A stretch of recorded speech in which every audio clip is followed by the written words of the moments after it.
Hindi cinema में यूं तो अनेकों फिल्में आई और गई हैं, लेकिन इन सभी फिल्मों में से अगर एक सर्वश्रेष्ठ सुनहरी फिल्म की बात करनी हो तो यकीनन ही वो फिल्म शोले ही होगी। क्योंकि हर चीज़ में शोले लाजवाब थी। किसी भी चीज़ में शोले की कमी नहीं थी। हर चीज़ शोले की परफेक्ट थी, चाहे वो कहानी हो, चाहे स्टार कास्ट हो, चाहे डायलॉग्स हों, चाहे फ़िल्म में भावनात्मक विवरण हो फ़िल्म का, और चाहे फ़िल्म का हर एक किरदार कैसे एक दूसरे के साथ गुफ्तगू करता है वो बात हो। हर चीज़ इस फ़िल्म की ख़ास थी। और सबसे बड़ी ख़ास बात इस फ़िल्म की ये थी कि इस फ़िल्म को बड़ी ही बारीकी से बनाया गया था। रमेश सिप्पी, जिन्होंने इससे पहले अंदाज़ और सीता और गीता जैसी दमदार फ़िल्में बनाकर फ़िल्म इंडस्ट्री में अपना एक ख़ास रुतबा बना लिया था, उन्होंने एक ऐसी फ़िल्म बनाने की सोची थी जो कि बहुत बड़े स्केल पर बनाई जा सके और जिसकी कहानी भी बेहद दमदार हो, जो कि भारतीय दर्शकों को अपने साथ बांधे रखने की क्षमता रखती हो। और जब सीता और गीता फ़िल्म में धर्मेंद्र और हेमा मालिनी की on screen chemistry, Sanjeev Kumar का बहुत अच्छा अभिनय उन्होंने देखा, तो उनको यकीन आ गया कि उनके पास अच्छे कलाकार तो हैं ही, अगर उनको अच्छी कहानी मिल जाए तो फिर क्या कहने। और किस्मत ये देखिए कि उन्हीं दिनों जावेद अख्तर एक कहानी लिए फिर रहे थे अपने हाथ में, जो कि बेहद शानदार थी। वो वन लाइनर एक स्टोरी थी जो कि जावेद अख्तर ने पहले मनमोहन देसाई को भी दिखाई थी, लेकिन उन्होंने इस कहानी में कुछ ज़्यादा इंटरेस्ट नहीं लिया।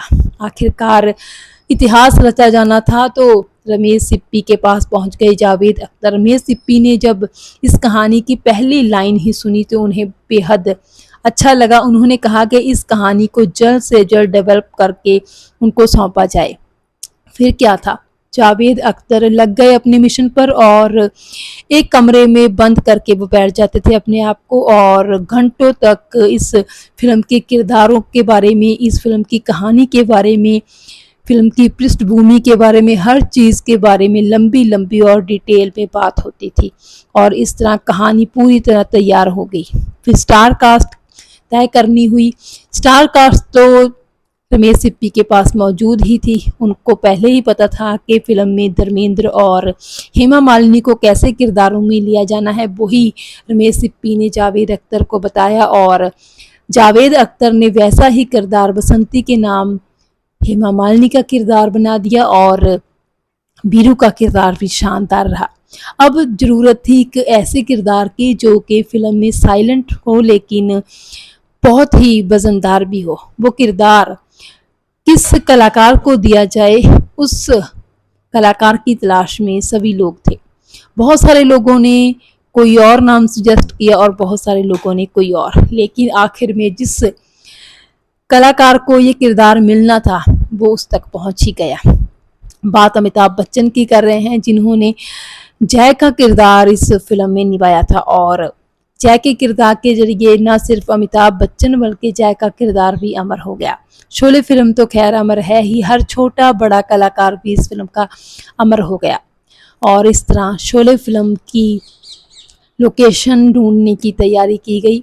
जब लोकेशन मिल गई, एक खूबसूरत लोकेशन जो कि कर्नाटक के बेंगलोर के पास थी, उस लोकेशन को बहुत बड़े स्केल पर डेवलप किया गया और रामनगरम के उस स्थान को रामगढ़ का दर्जा दिया गया, लुक दी गई। और इस तरह धीरे धीरे करके जाओ, आपको पता ही है कि कैसे खलनायक जो कि इस फिल्म में मुख्य भूमिका सी नज़र आ रही थी, जिनकी गब्बर सिंह के किरदार को शेप दी गई और अमजद खान इस फिल्म में इस रोल के लिए फिट कर दिए गए।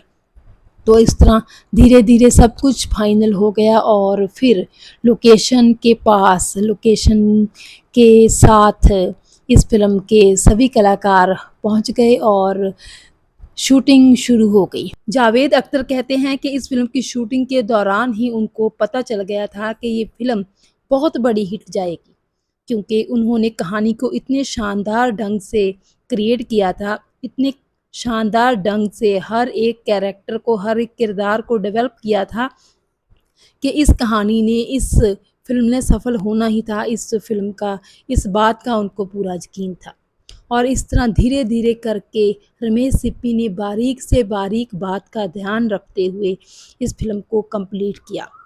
आप इस फ़िल्म की बारीकियों का अंदाज़ा इस बात से लगा सकते हैं कि रमेश सिप्पी ने अपनी इस फ़िल्म को पूरा करने के लिए ये नहीं कि 2 दिन में, 4 दिन में शूटिंग करके, 1 महीने में शूटिंग करके फ़िल्म का काम कंप्लीट कर दिया हो, बल्कि बहुत लंबा अरसा 2-3 साल के लगभग करीब का समय इस फ़िल्म को बनाने में लग गया था।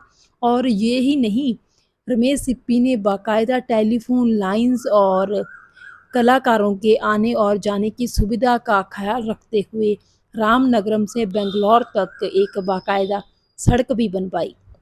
तो इस तरह एक बड़े स्केल पर इस फ़िल्म का निर्माण कार्य शुरू हो गया। रमेश सिप्पी कहते हैं कि उन्होंने जब इस फ़िल्म को बनाने की तैयारी की थी, तो उनके पास पर्याप्त फ़िल्म को बनाने के लिए जो बजट था वो कम था।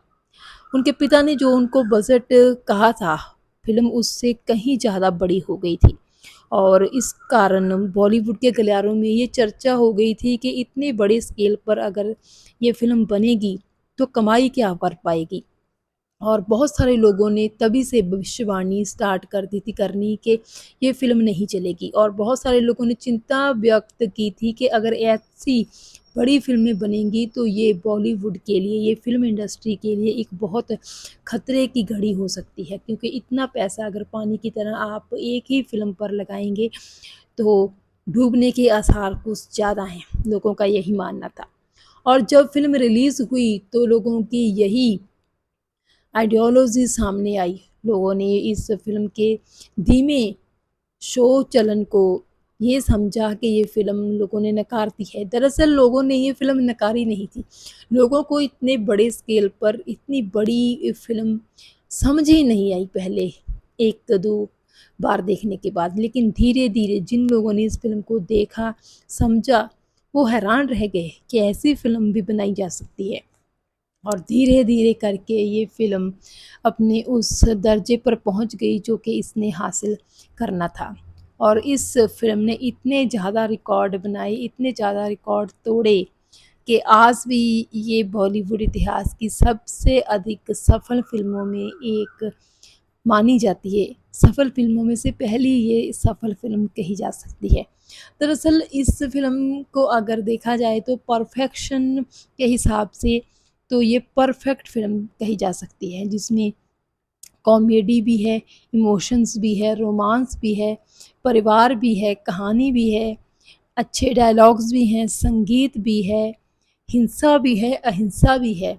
सब कुछ है इस फ़िल्म में, ज़िंदगी का, समाज का हर एक रंग आपको इस फ़िल्म में नज़र आएगा और यही बात दर्शकों को मंत्रमुग्ध कर देने में कामयाब रही है। इस फ़िल्म की कामयाबी का राज़ भी यही है। दूसरा, इस फ़िल्म की कामयाबी का राज़ हम ये भी कह सकते हैं कि जब कोई इंसान किसी फ़िल्म को बनाने के लिए या किसी भी काम को करने के लिए बड़ी शिद्दत से काम करता है तो वो काम सफल होता ही है। तीसरा, इस फ़िल्म की सफलता से ये भी बात कही जा सकती है कि जब टीम वर्क हम करते हैं, क्योंकि फ़िल्म मेकिंग का काम टीम वर्क ही होता है। बहुत सारे टेक्नीशियंस, कलाकार, director, producers, music director, singer मिलकर ये काम करते हैं और एक टीम वर्क बन जाता है। और जब टीम के सभी मेंबर इतने डेडिकेटेड हों, तो फिर उस काम ने, उस फ़िल्म ने सफल होना ही है। इस फ़िल्म के साथ भी ऐसा ही हुआ। शोले फ़िल्म की पूरी कास्ट एंड क्रू ने इस टीम वर्क के लिए पूरा सहयोग दिया, जान तोड़कर सहयोग दिया और बड़ी ही बारीकी से इस फ़िल्म को बनाया गया। तो इस तरह इस फ़िल्म की बारीकियों ने ये साबित कर दिया कि अगर बारीक से बारीक चीज़ का ध्यान रख कर को कोई फ़िल्म बनाई जाए, कोई काम किया जाए तो वो सफल ज़रूर होता है। और यही चीज़ रमेश सिप्पी की ज़िंदगी के हवाले से कही जा सकती है। उन्होंने अपनी हर एक फ़िल्म को बड़ी ही बारीकी से, शिद्दत से बनाया, चाहे वो फ़िल्म अंदाज़ हो, उसके बाद सीता और गीता, फिर शोले और सागर जैसी फ़िल्में, हर फ़िल्म ने उनको सफलता दिलाई है। इस तरह शोले फ़िल्म की सफलता से भी हम बहुत सारी बातें सीख सकते हैं कि किस तरह अगर डेडिकेशन के साथ ये फ़िल्म बनाई गई तो इस फ़िल्म ने सफलता के नए आयाम भी छुए और नए रिकॉर्ड भी तोड़े। तो इस तरह शोले फ़िल्म की सफलता हमको ज़िंदगी में कुछ ऐसा करने का सबक ज़रूर सिखाती है, जिसमें हम अगर पूरी बारीकी के साथ, पूरी डिटेल के साथ अपने आप को झोंक देते हैं किसी काम में, अपने पैशन में, तो वो चीज़ हमें सफलता ज़रूर दिलाती है और एक अलग ही पहचान दिलाती है। तो यही चीज़ें हम शोले फ़िल्म से सीख सकते हैं।